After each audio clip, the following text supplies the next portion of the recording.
Alright, we're back in Ratchet Clank. This is Planet Novalis, the first full planet that you explore outside of the tutorial. And look at that. It's a very nice landscape, isn't it? Buildings over there in the distance. Not planets. Planes and spaceships all around. No actual planets, indicating this planet has an atmosphere. Clouds, look at this, it's just a nice place, nice planet, bustling with life everywhere. It's a much more welcoming atmosphere than Veldin, isn't it? So, here's the map. Our missions are to find a new ship and explore the waterworks. So more specifically on the map, we can see that we can either take a little bit of a loop around here, or we can go to this place and we'll find this question mark, which usually refers to a mission being completed, or we can go down and find a new ship. I believe is what you'll actually find there, considering that behind me is a place full of water, so it's probably the waterworks.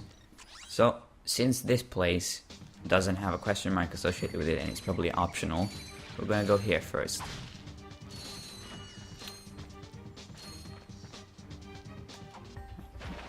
A bit of a swim. There's some bolts on the ground. There do appear to be a few bolts here and there. Each of them are worth 1 bolt each. Wow. Yeah, this game you don't really get that many bolts compared to the sequels, which is kind of a problem because you need a lot of bolts to buy weapons. That being said, you don't actually need that many weapons because your melee wrench here is just about as good as any weapon. So I don't know if I'm going to be buying every single weapon. Like in the sequels, I would definitely want every weapon possible because you actually get an incentive to use them. In this game, not so much. But whatever, it's still fun blowing enemies up, so that's kind of the point. So you see, like, 1 hit to kill them with a bomb. Get a wrench out. 1 hit kills them with a wrench as well. It's pretty much the same thing. Oh, they can take 2 hits of a normal strike, but this kind of downward slam one-shots them, so that's the ideal attack to use. Right, so we're definitely in the waterworks here. It's an interesting looking cave. Right.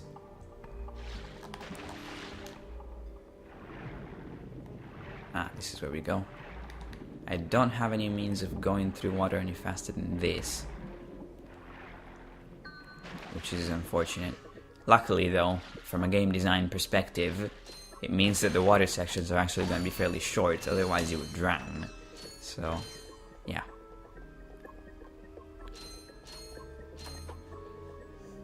There should be a few bolts down here. Nope. Just kidding. Alright. So, let's go these kind of... I don't even know what I would describe them as. Mechanical 2-leg dogs. Pretty interesting, I suppose. Spin this wrench around. How convenient, isn't it, that everything perfectly fits with your wrench? Maybe it's a universal thing, you know, it's like a Phillips screwdriver. Anyway, we see that this wall here is cracked, so we can blow it up, and we find a gold bolt. This is a collectible in the game, there's many of them. And you can use them in challenge mode, which is essentially like New Game Plus, where you return at the very... Let's start over. You return at the very beginning of the game with all of your weapons and bolts. And you can use these gold bolts to power up your weapons. Ooh! You can break the mushrooms. Not that one. Or that one. Just that was the only mushroom I could break. Okay. It's a special mushroom. Oh, that one as well. Good. I don't think I could be able to stand on them if I could break them. I don't know.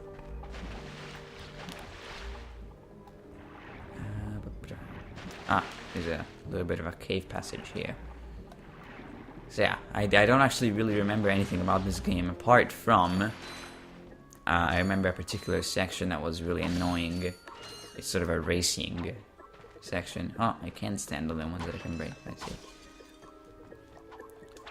Yeah, there's a racing section in this game that is really hard. In fact, it's so hard that I'm ashamed to admit I rage quit out of it. Because it was just so difficult I couldn't actually complete the game. So, let's check out this Gadgetron vendor. I got some great bargains for you today. Sells ammunition for my weaponry. Buy a bunch of bomb gloves, so now I'm up to 40. And then I'm gonna buy the Pyrocider, which is a fancy way of saying flamethrower. If you couldn't gather that by the fact that the icon is a fire hazard symbol. Or something resembling that, anyway. So let's go ahead and check out this other part of the waterworks. I suppose that wasn't actually the waterworks, it was right back there, was kind of a natural cave formation for mechanical dogs to nest in.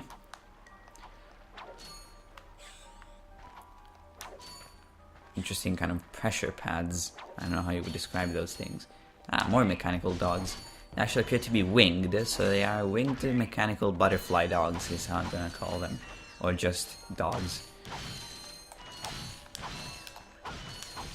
Alright.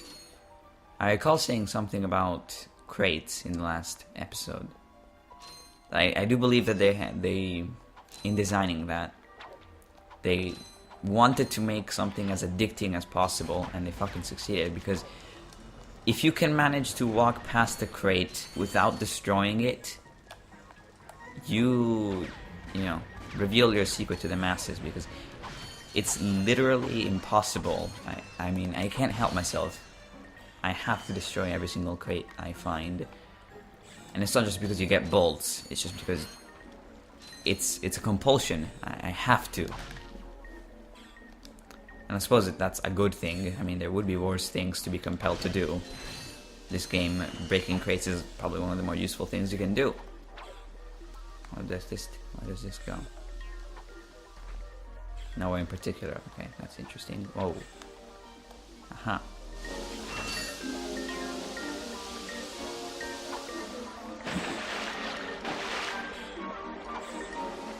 I did the music a little bit. It's actually a very nice soundtrack that the Ratchet Clank games have. It's not exactly the kind of thing that... Ow.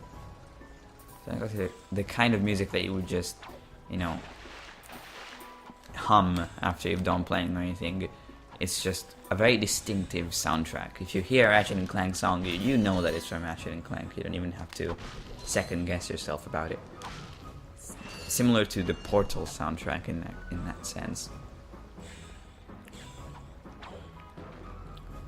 So let's go ahead and go up these, again, pressurized platforms things.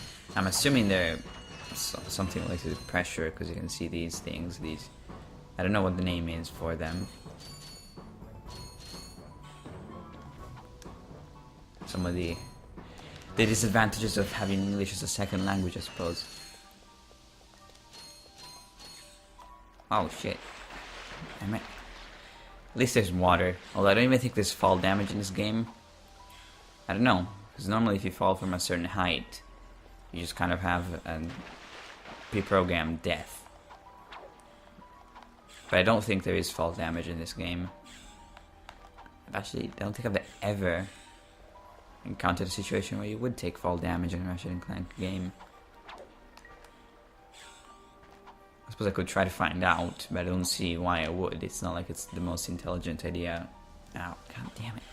Well, yeah, if I had fallen from such a height and not taken any fall damage, then it's safe to say that there is no fall damage in Ratchet & Clank, which is interesting. I wonder why.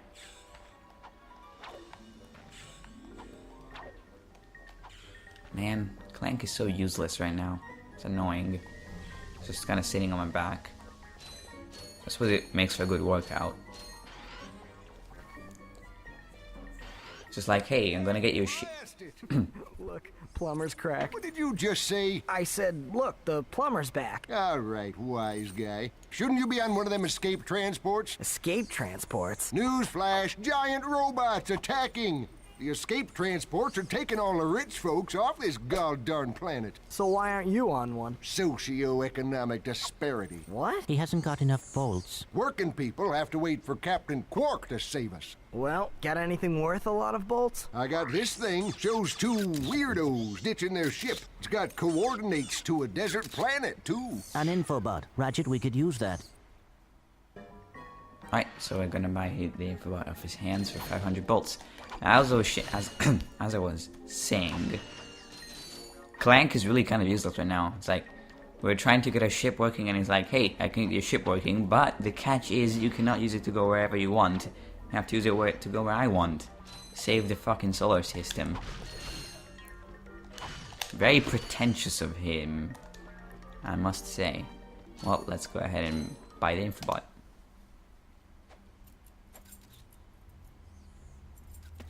That plumber is gonna be in every single Ratchet Clank game we'll ever see. Did he just slide down a sewer pipe? Mayday, mayday! This is the solar ship Radical. We seem to be under attack from the planet's surface. Relax, kid. It looks like some sort of fireworks display. Probably in your honor. Whoa! That was close!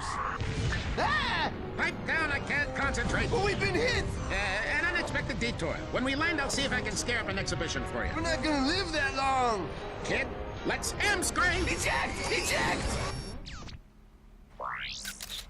Did you see that guy on the left? That was Skid McMarks. Does he know Captain Quark? I doubt it. He's a pro hoverboarder, always going off about how cool he is. Looks like he's in trouble. I'll say. I've never seen him look so freaked out. Right, so our next stop is planet Iridia. But first we have to procure a ship. We're gonna have to locate Skid McMarks and find his agent on that planet. But we're gonna need a ship to get there. Let's go ahead and slide down the sewer pipe. Surprisingly clean water for a sewer, I must say.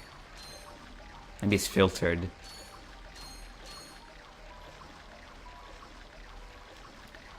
Right, and here we are. Looped right around, and we can go back down. Or rather, we can go down because we haven't actually been here before, so yeah. Let's try out the Pyrocider, also known as the flamethrower.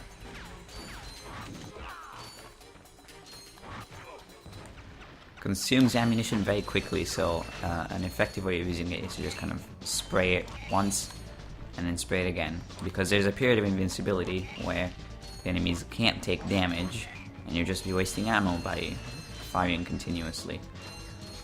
So that's an effective way of using it. And it seems pretty good. It does exactly the same amount of damage as the wrench, because it kills these guys in 2 hits, just like the wrench.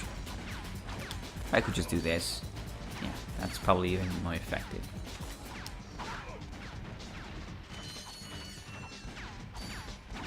So giant robots are attacking this planet. Why though? Well, I actually don't really know. I'm assuming it's because Drek, the dude who wants to steal parts from other planets to build a new planet for his race, wants to take parts from this planet as well.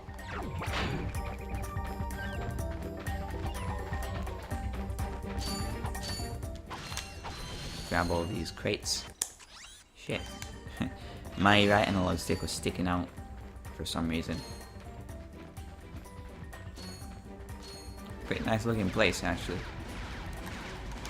I think I've said that already, but it's worth stating that because it's a very nice looking place. Can I get up there? That's annoying. I wish I could get up there.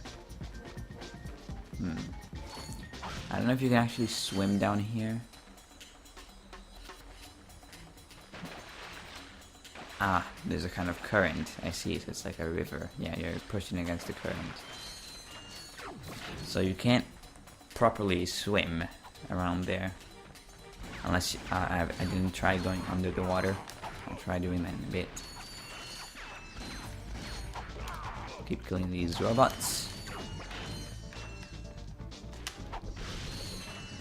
And now we're gonna have to cross this bridge that's up here.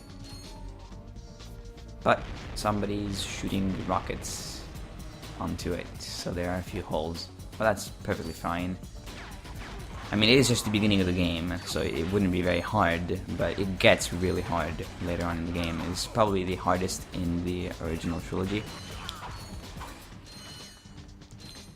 I don't know, the second one is pretty hard as well, but I had more troubles with this, definitely. I said troubles. I meant to say trouble, but I guess I was just thinking of Metia.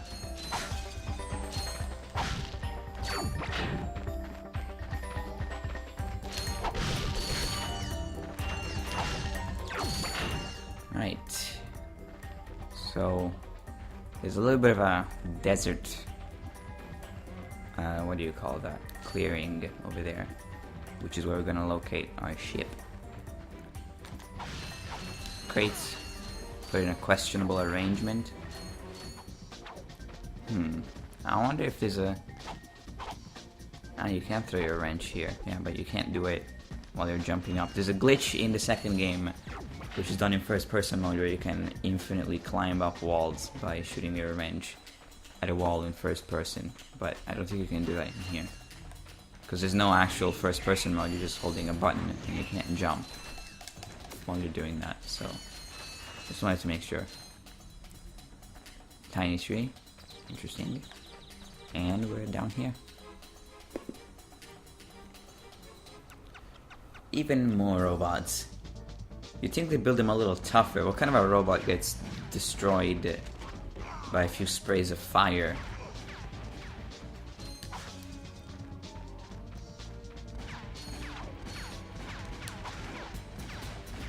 I guess it must be expensive to make robots, huh?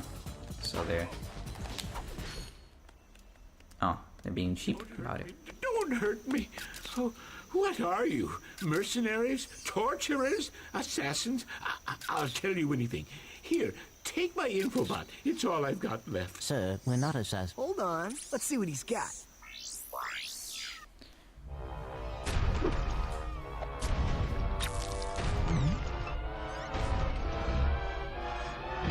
Has this ever happened to you? Hi, I'm Captain Quark, and believe me, there's nothing worse than staring down a Blargian snagglebeast from the inside and knowing your equipment isn't functioning properly. That's why I come to Al's Robo Shack for all my electronic needs. Al has been the exclusive repair shop for my super electro gadgets since I was knee-high to a sand mouse. If Al can't fix it, it's not broke. Right, Al? You said it, pal. So if you're fighting crime, or just fighting grime, come to Al's Robo Shack in Metropolis for all your robotic repairs. Al's Robo Shack, it's Quarktastic! Do you know what this means? Yeah, Captain Quark is really sold out. No, it means Captain Quark is on Metropolis. We could tell him about this invasion. If we had a ship. What? A ship? What? You're not going to torture me? Well, as planetary chairman, I could arrange for you to borrow our courier ship. Cool. You can count on us, sir. Right. Thank you, your chairman shipliness. It's a very interesting title. Right, so we have now located planet Karawan, more specifically the metropolis of planet Karawan, known as Metropolis. Thanks to an ad by Captain Quark about Big Al's Robo Shack. And of course, if he's in an ad, if he's featuring in an ad for Planet Karawan, that must mean that he's in Planet Karawan, says Clank. I suppose we're gonna go ahead and find out. So next time we're heading for Planet Karawan. Or actually no, we're gonna go to Iridia first. Just kidding. Locate Skid Remarks and find Skid's agent. I'll see you next time.